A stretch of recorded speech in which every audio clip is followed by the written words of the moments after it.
You're inside the Press Box. Christian FM Sports presents Inside the Press Box, where we discuss all sports from our favorite high school team to college and pro. Here's your host, Paul Tipton and Gary Paris. Hey there, Vero Nation. Thanks for joining us in the Press Box. Paul Tipton along with Gary Paris as we get set for postseason. Yep, it's here. Hard to believe that we're already in this time of the year. But Vero Beach is going to have its first postseason game this Friday night, Citrus Bowl, Billy Livings Field. And we've got the 8th seeded team, East Ridge, coming to the Citrus Bowl to take on the number 1 seed in the bracket, and that is Vero Beach. All right, GP, it's time to break it down and figure out who we think will win this ball game on Friday night. Well, Paul, I like Vero Beach because they're number 1. You're playing the number 8th seed. But I like Vero Beach for a lot of reasons. That's one, they're undefeated. And that the helps. team we're playing, as you said earlier off the air here, that they're 2 streaks. Yep. They got a 6-game winning streak to begin the season, and now they got a 4-game losing streak.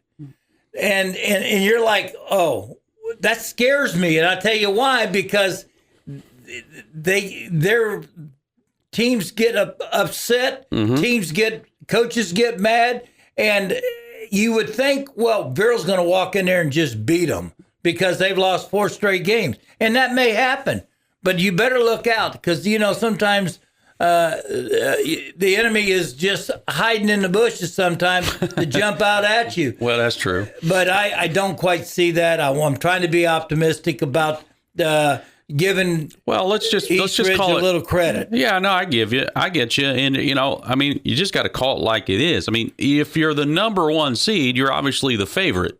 Right. All right, so no problem there. You know, as you said, Vero Beach, undefeated. They've played some pretty good competition. In fact, they've played tough enough competition that they've been ranked number 1 in 7A overall in the state. As far as the overall power rankings are concerned, they spent several weeks as the number 1 team in the state of Florida. So that's all classifications. So, yeah, I mean, look, they got to be favored in this ball game. And like you said, East Ridge, 2 streaks on their season. They start out with a 6-game streak of wins. Then they finished the season with a 4-game losing skid. Now, they backed into the playoffs, basically. That's not how you want to go into the playoffs. Now, if you're the coach of East Ridge, I'm sure your conversation over the last week and a half has been, well, you know what? That season's behind us. We're 0-0 now. It's a fresh start, and we got a chance to make some noise here. That's what I would be saying if I was coaching East Ridge. But look, let's be honest. Telling a guy to get up and walk when he's got 2 broken legs. And good point. Good point. So, okay, fine. You made yourself into the playoffs, but you know that you got to face one of the toughest teams in the entire 32-team lineup that's in this postseason. Yeah, and they have they played their last game against Tavares. They got beat 77-35. 35, I think it was. 77-35. 49 points Tavares scored in the first half on them. Yeah. And but this team didn't give up. They didn't quit. They got 28 points in the second half. Yeah. No, 14 in the third, 14 in the fourth. So there's some fight in them. And again, you don't know when you see the game like this, and you know it was a running clock probably. I'm sure. At it had one to time, be. yeah, because the 49-7 when the game started the second half, immediately, right? You know what I mean? So, it's amazing how a team can score 77 points. I am with you. I mean, we played Somerset. Yeah, we had 43 in the first half, right? And we didn't score another point in the second half because we didn't push the point.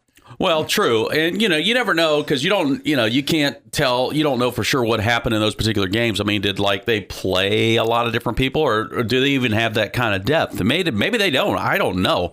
But, you know, you're right. I mean, against Somerset, we scored 43 in the first half. We didn't score another point, but a lot of that had to do with the fact that we really didn't try. We weren't trying, but you're letting the entire roster get an opportunity to play. Meant by exactly. Right. And when you get in a running clock, look, if Somerset, if they put a few first downs together, that clock keeps running. You're limited on your possessions. So, yeah, you're right. But to the point of, okay, we've got East Ridge coming in here. They got a chance. They can forget about, the 4-game losing skid or whatever. They got some players, Gary. They got a quarterback that's thrown for over 2,000 yards on the season, 27 touchdowns to 3 interceptions. That is Karan Palmer. Then they got a running back who's, carried the ball for a little over 700 yards.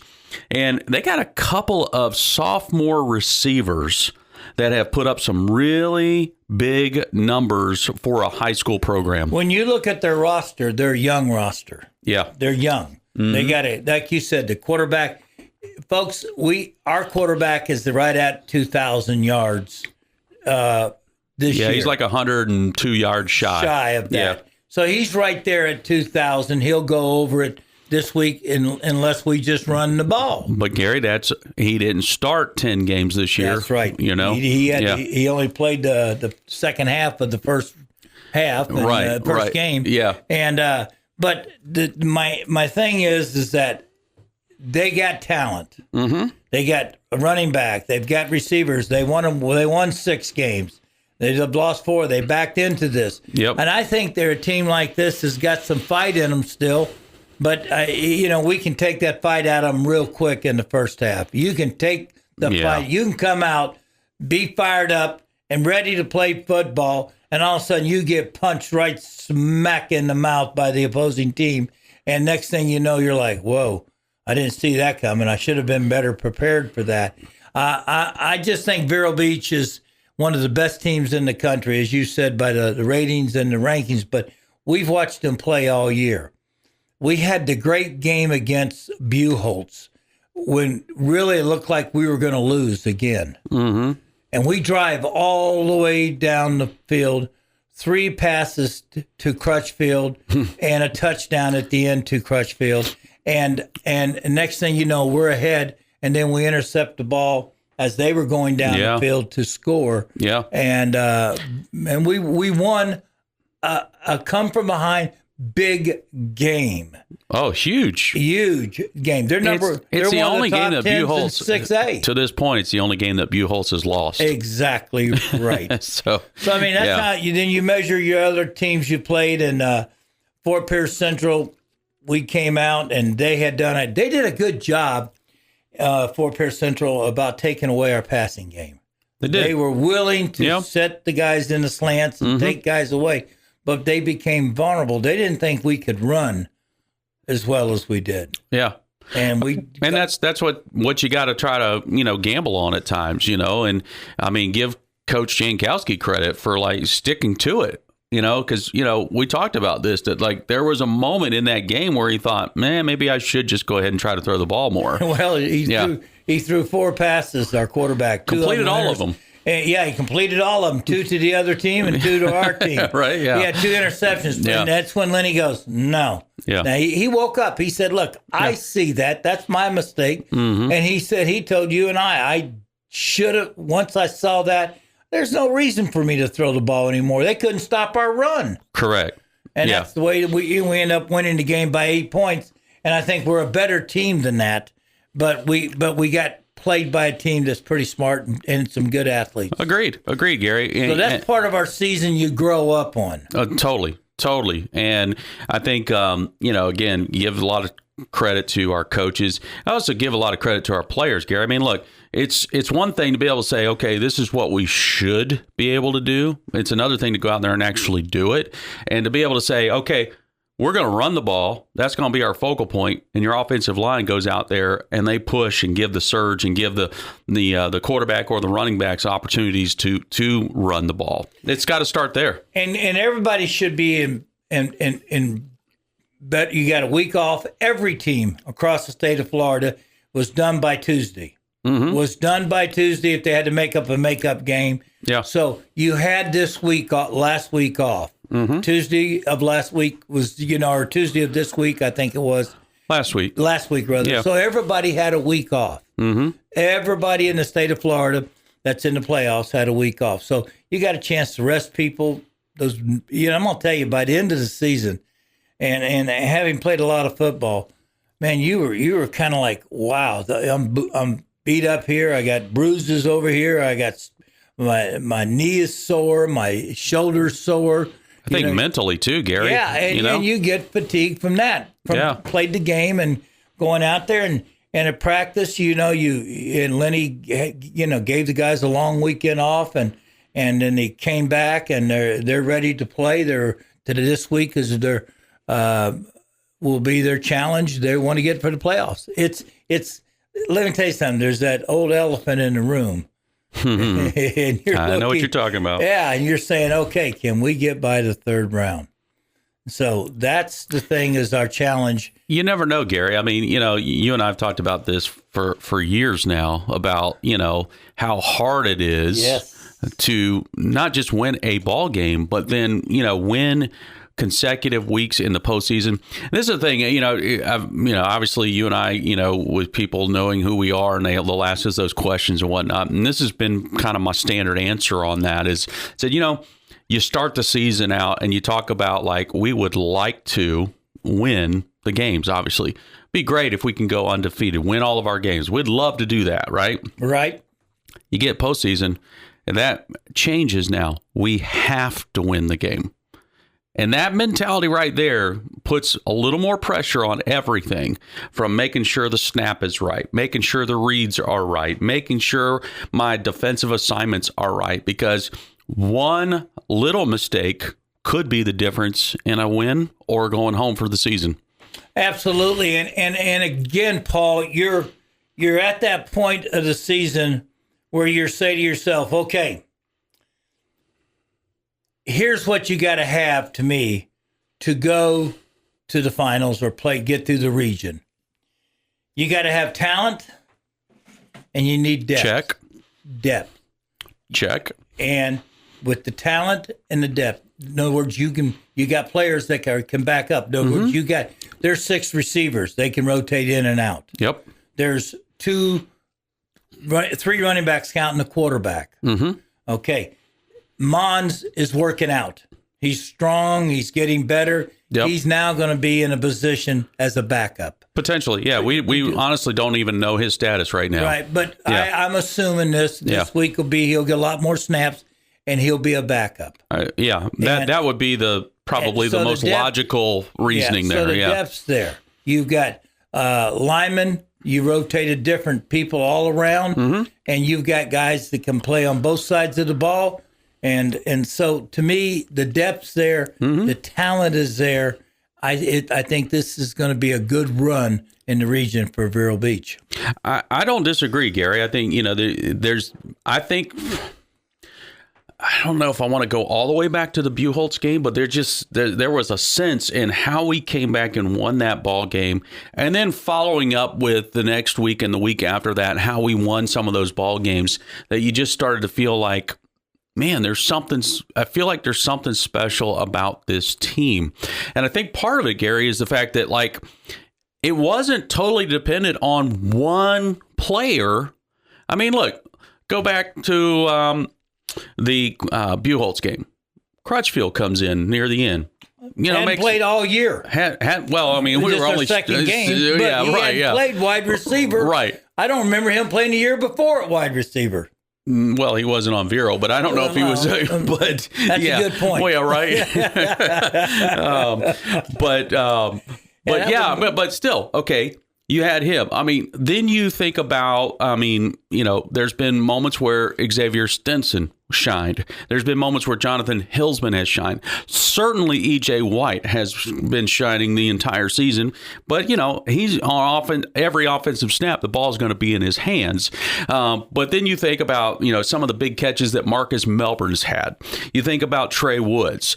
How about Banzoff in the Buchholz game? catches like some big catches for first downs. For first downs, right? On that drive. Keeps drives alive. Yes. So there's been some key moments. Then on the defensive side, you think about, having a guy like Lance Stone come up with some big plays. Duke Phillip coming up with some big plays.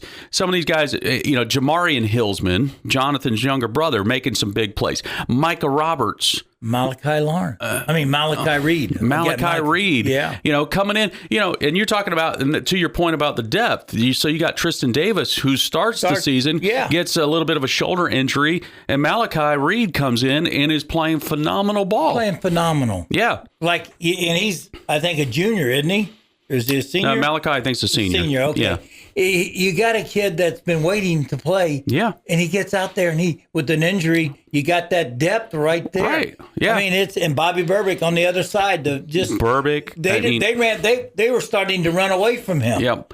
And then you got Crutchfield playing on that side of the ball, coming up with some big plays. I mean, a big pick six. You got Townsend, coming up with some big plays. And we obviously Townsend with special teams, I mean, has been a difference maker. Then you got, not one, but two really good field goal kickers, that are helping us out, not just with kicking field goals, but then on kickoffs, putting them in the end zone for touchbacks. Yes. I mean, it's just everything, like you said, Gary, just seems to you can check the box, you can line it up however you want to say it, but there just seems to be this feeling now of we've got the talent, we've got the depth, we've got the chemistry.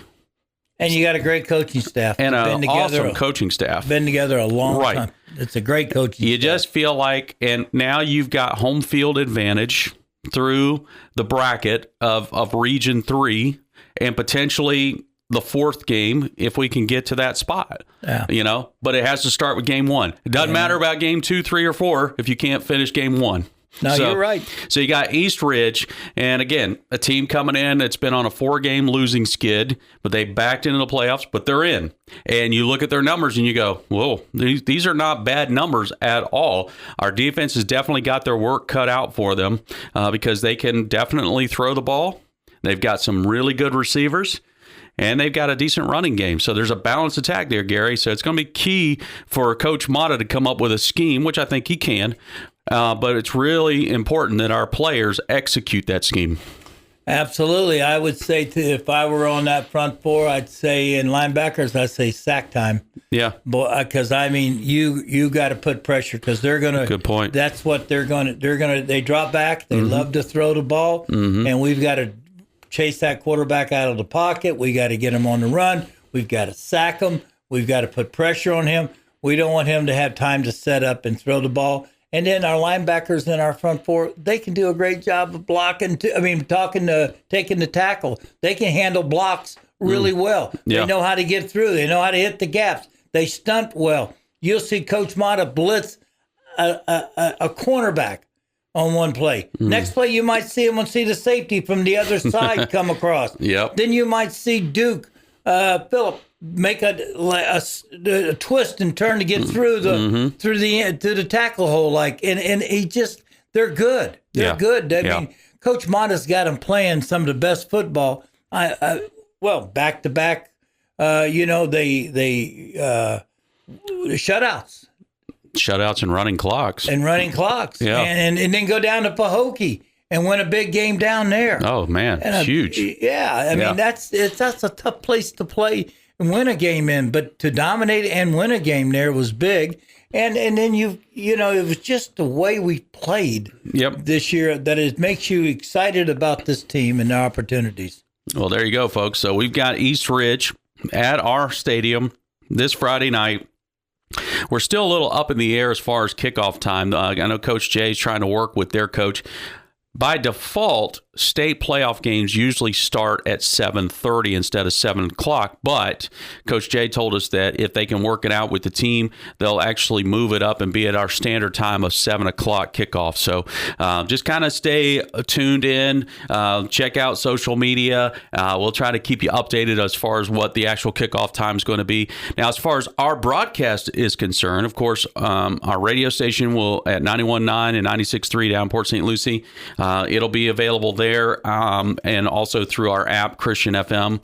But as far as the video broadcast, we cannot, in the state playoffs, we're not going to be on our typical YouTube channel. I do have a link that's already on our YouTube channel, or, well, if you want to check out our Facebook page, you can find a link there to where you'll be able to view the games. Our broadcast will be on a different outlet. It's part of the NFHS company that has the media rights to the video broadcast. So we'll be partnering with them to bring you the broadcast. So that link will be there. So if you want to watch the game, you'll be able to do that. And we'll hope to have you at the stadium, though, because we'd love to pack it out and show full force and let Vero Nation help our boys get through round number 1. Gary Parrish, Paul Tipton, thanks for joining us in the press box. As always, go Indians. Thanks for joining us inside the press box. For more, go to ChristianFM.com.